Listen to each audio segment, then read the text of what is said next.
백전백승 7분 솔루션 시간입니다. 유가증권 시장 분위기가 좋습니다. 외국인과 기관의 동반 매수도 든든하고요. 오늘은 특히 코스닥 시장이 빠지지 않고 같이 가줘서 더 마음 편하게 기분 좋게 오늘 시장을 볼 수 있을 것 같습니다. 자, 그렇다면 지금에 맞는 전략은 무엇이 될까요? 또 어떤 이슈를 조금 더 봐야 할지 바로 지금 이 코너에서 그 내용들 자세히 살펴보도록 하겠습니다. 자, 함께 해주실 분 소개해드리겠습니다. 유스탁의 유창희 대표 만나보시죠. 대표님 안녕하세요. 안녕하십니까. 네, 반갑습니다. 이제 오늘 목요일이고 우리 증시만 내일부터 네. 휴장이 돼요. 늘 일본이랑 중국만 쉬었는데 네. 이번 주에는 우리가 먼저 쉬게 됐습니다. 연휴가 시작이 되는데 뭐 특별한 계획 있으세요?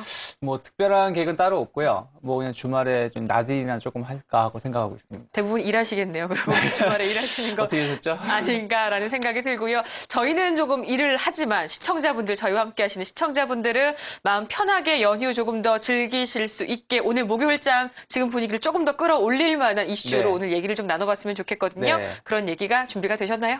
네, 어저께 제가 좀 고민을 많이 했어요. 네. 어젯밤에 시장 자체가 되게 좀 고민이 되는 시장이라서 그죠. 어떻게 시장을 바라봐야 될지 생각을 좀 했었는데 그 시장 자체가 제가 보기에는 추세 상승이 좀 열려 있는 것이 아닌가라는 생각을 좀 했습니다. 그래가지고 오늘 주제는 추세 반전 가능성 열어놓자라고 이제 주제를 좀 선정했는데 일단 코스피 시장을 좀 먼저 보신다라면은 약간 부정적인 것이 조금 여전히 있다고 생각이 들어요. 네. 뭐 좀 차트가 좀 나오겠지만은 1960포인트 중심으로 해가지고 거의 1년 가까운 박스권이 진행되고 그죠. 있는데 그게 크지가 않아요. 뭐 고점이 한 2020포인트, 좁게, 예. 그리고 아래는 1900포인트 정도이기 때문에 그 진폭 자체가 좁은 상황에서 1년이 이어져 왔다는 부분들, 그 상황에서 다시금 1900, 한 60, 70포인트를 돌파시키려고 하는 모양이 좀 연출이 됐다는 게 좀 감지가 됐었다는 것이죠. 네. 그리고 이제 어쨌든 근데 이런 박스권이 진행 중에 있고 또 엔저 우려감은 여전하게 그렇죠. 또 이제 시장에 대해서 얘기가 나오고 있고 또 그러다 보니까 이제 시장의 방향성이 약간 오리무중인 상황. 그러다 보니까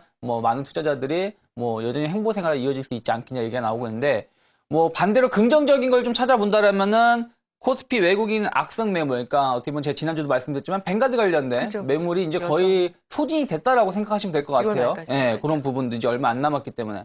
그리고 이제 서서히 이제 악재에 둔감해지고 있다는 것이죠. 해묵은 악재들, 뭐 북한 리스크, 엔저, 뭐 외국인 매도, 뭐 이런 것들이 나오다 보니까 이제 서서히 이제 적응이 되어 간다는 것이죠. 이게 상당히 중요한 포인트라고 좀 생각할 수 있고요. 그다음에 이제 금리가 결국엔 인하가 됐고 이런 것이 추경 예산과 뭐 정부 정책의 기대감이 이제 시너지 효과가 좀 있을 거라 생각이 좀 들고 있다는 거. 그다음에 세계 증시가 여전히 우상향하고 있다는 부분들은 긍정적이라고 보고 있습니다. 그래서 지금 부정적인 게 있지만은 긍정적인 게 계속 긍정적인 신호가 나오고 있다고 생각을 하고 있고요. 코스닥도 마찬가지예요. 코스닥 시장도 보신다라면은 네, 뒤에 차트 약간은 나오네요. 예, 차트가 나오고 있지만은 한 580포인트 정도에서 약간 저항감이 좀 생겼었죠. 그다음에 보니까 지난주 목요일부터 한 4일 정도 좀 급하게 조정이 한번 나왔었는데 어쨌든 뭐 580포인트에 대한 좀 부담감 그리고 그와 동시에 뭐 어제 그저께도 나왔었지만은 기관의 대량 매도 물량 이런 부분들 그리고 이제 약간 개별적인 악재가 좀 발생하고 있다는 부분들 뭐 셀트리온이라든지 아니면은 뭐 기타 테마주들 몇몇 그렇죠. 이런 것들이 악재가 좀 발생하고 있다는 부분들은 단기적으로 좀 부담감이 작용할 수 있지만은 반대로 또 이제 긍정적인 본다라면은 꾸준한 외국인의 매수세가 유입이 되고 있다는 거 그리고 추세 상승을 이제 초입 구간이라는 거죠. 아. 많이 올라온 것 네네. 같지만서도 어쨌든 코스닥 시장이 과거에 한 5년 정도, 4년 정도 보신다라면은 500 한 6, 70포인트가 고점이었고 아래로는 500포인트가 저점이었기 때문에 이러한 박스권을 이제 돌파시켰기 때문에 제가 지난주에도 일본 차트가 비교해드렸듯이 네. 상승 추세 초입 구간이라는 부분들은 상당히 긍정적이라고 제가 볼 수 있고요.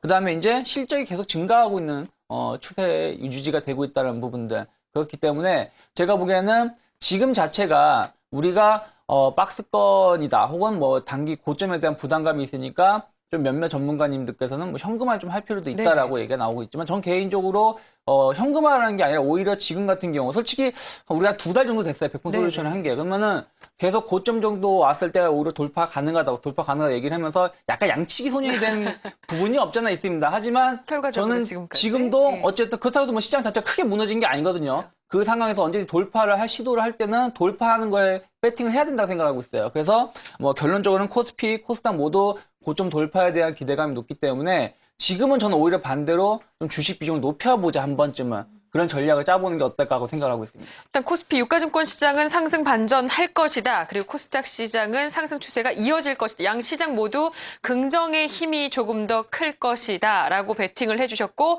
조금 더 적극적이자. 자, 그렇다면 어떻게 선택을 해야 될지 선택 전략에 대한 고민이 좀 이어지겠죠? 네, 일단은 제가 보기에는 뭐 좀 집중할 필요가 있다고 생각하고 있는데 결국에는 이제 우리나라의 그 전체 시장 규모가 IT 위주로 많이 움직이고 있기 때문에 IT를 좀 집중을 해가지고 좀 주식을 좀 선별해서 매매를 할 필요가 있다는 생각이 들어요. 왜냐면 IT 관련된 게 한 60, 70% 차지하기 때문에 또 어저께 그저께 특히 그저께 같은 경우 외국인의 매매 동향을 보신다면 IT 집중해가지고 매수가 들어왔던 부분들이 좀 팁이라고 생각을 하시면 될 것 같아요. 그래서 IT 관련된 섹터 특히 뭐 제가 계속 한 달 넘게 말씀드렸지만 LG그룹주들 상당히 긍정적으로 볼 필요가 있다는 거 좀 체크하셨으면 좋겠고 그 다음에 최근에 또 보신다면 LED 관련된 종목군들이 또 올라오고 있고요. 또 반도체 관련된 종목군들도 항상 좋게 말씀드렸는데 이들 LG그룹이라든지 LED 반도체 관련된 종목군들이 왜 좀 긍정적인 시각이 나오냐면 대부분 이들 종목군 턴어라운드가 이루어지고 있다는 거죠. 예전에 실적이 좀 안 좋았었는데 지금은 실적이 좋아지고 있는 추세로 가고 있다는 것이죠.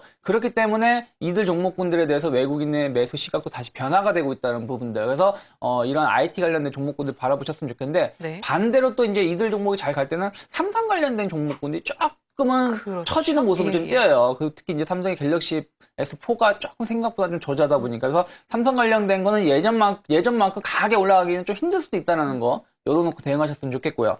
또 하나가 이제 경기 민감주들. 예. 제가 지난주에도 금리가 인하가 된다라면은 큰 시너지 효과가 좀 긍정적인 이슈가 될 수 있을까 말씀드렸는데 경기가 어쨌든 금리가 인하되면서 경기 민감주들이 조금 가격제 메리트가 좀 발생을 하고 그죠, 있어요. 그죠. 그러다 보니까 이들 종목군들이 좀 올라갈 수 있다고 생각을 하고 있고 또 하나가 세계 증시가 좀 좋아지면서 경기도 좀 같이 좋아지고 있기 때문에 이들 관련 종목군들이 올라갈 수 있는데 지난주에도 말씀드렸다시피 그 업종 내에서 탑 종목 예를 들어서 LG화학이라든지 아니면 SK이노베이션, 삼성중공업 같이 경기 민감주 중에서도 제일 좋은 걸 매매를 하셔야지 좀 뒤에 후발주자를 매매를 하게 되면 조금 수익률이 떨어질 수 있다는 거 항상 주의하셨으면 좋겠고 네. 그 다음에 이제 실적 기대가 되는 최근에 조금 조정이 나오고 있지만은 음식료라든지 제약, 뭐 통신업 같은 경우는 항상 좀 포트 일부분 편입을 하시되 제가 보기엔 음식료 제약보다는 오히려 통신업 쪽에 더 시장에 좀 긍정적으로 주가의 흐름이 보일 수 있기 때문에 이렇게 해서 포트폴리오를 조절하실 때 한 IT 쪽에 저는 한 4에서 50% 그리고